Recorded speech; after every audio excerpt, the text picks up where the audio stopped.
अतीक अहमद और उसके बेटे पर जेल में एक कारोबारी से मारपीट के मामले में आरोप तय हो गए। अतीक अहमद पर देवरिया जेल में लखनऊ के एक बिजनेसमैन को धमकाने और पीटने का आरोप था, जिस पर सीबीआई की स्पेशल कोर्ट में सुनवाई होनी थी। आरोप है कि 2018 में अतीक अहमद और उसके बेटे ने लखनऊ के एक कारोबारी को अगवा किया और उसे देवरिया में मौजूद जेल लेकर गए, जहां उससे जबरन कुछ दस्तावेजों पर साइन कराए गए। जिसके बाद अतीक और उसके बेटे उमर के खिलाफ सीबीआई ने जांच शुरू कर दी थी और अब 5 साल बाद इस मामले में उन पर आरोप तय कर दिए गए।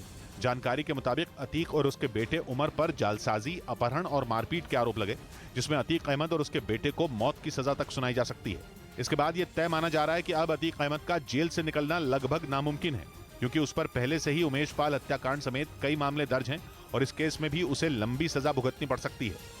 इस बीच विधायक राजू पाल हत्याकांड के आरोपी अतीक अहमद का पाकिस्तान कनेक्शन सामने आया। 25 जनवरी 2005 को राजू पाल की हत्या हुई थी। उस वक्त इस केस की जांच कर रहे अधिकारी नारायण सिंह परिहार का दावा है कि उन्हें केस से हटने के लिए धमकियां मिलती थीं और उनके पास पाकिस्तान के नंबरों से फोन आते थे। 2008 में नारायण सिंह परिहार को राजू पाल की हत्या का केस मिला था, जो केस के चौथे जांच अधिकारी थे। उनका दावा है कि अतीक को छोड़ने के लिए उन्हें लाखों रुपए का लालच दिया गया और नहीं मानने पर रेप केस में फंसाने और जान से मारने की धमकी तक दी गई थी। कभी इनके गुमनाम फोन पाकिस्तान से आते थे कि तुम जिंदा रहना चाहते हो कि नहीं रहना चाहते हो।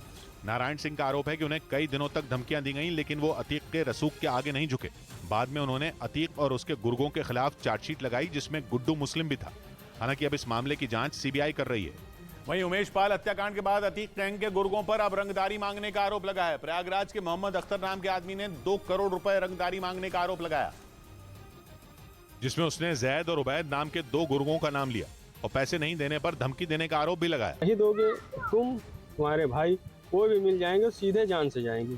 अख्तर की मां गांव की मुखिया है और मुखिया के चुनाव की वजह से परिवार के साथ अतीक के गुर्गों की पुरानी रंजिश है। अब अख्तर ने जैद और उबैद समेत कुल 8 लोगों के खिलाफ मुकदमा दर्ज कराया है। इधर अतीक अहमद के गुर्गे असाद कालिया के खिलाफ एक और केस दर्ज हो गया। उस पर एक वकील से पैसे वसूलने का आरोप लगा, जिससे उसने 10 लाख रुपए की मांग की और पैसे न देने पर उसका हाल उमेश पाल जैसा करने की धमकी भी दी। शिकायत करने वाले वकील वकार अहमद ने आरोप लगाया कि अतीक का गुर्गा उन्हें एक जमीन खरीदने से रोकना चाहता था, जिसके लिए उसने उन्हें इंटरनेट कॉल पर धमकी देते हुए 10 लाख रुपए की डिमांड की थी। हालांकि पुलिस ने इस मामले में आसाद समेत बाकी आरोपियों पर एफआईआर दर्ज कर ली। उधर जंग में रूस की मदद कर रहे चीन को नेटो ने अंजाम भुगतने की चेतावनी दे दी। चीन जंग की शुरुआत से ही रूस के साथ खड़ा है और यूरोप के देशों की लगाई तमाम पाबंदियों के बावजूद रूस को मदद पहुंचाने में जुटा हुआ। पश्चिमी मीडिया ने कुछ दिन पहले यह दावा किया था कि चीन हथियारों की बड़ी खेप पुतिन को मदद के तौर पर भेज सकता है, जिसके बाद नाटो ने चीन के इस रवैये पर कड़ा एतराज जताया था।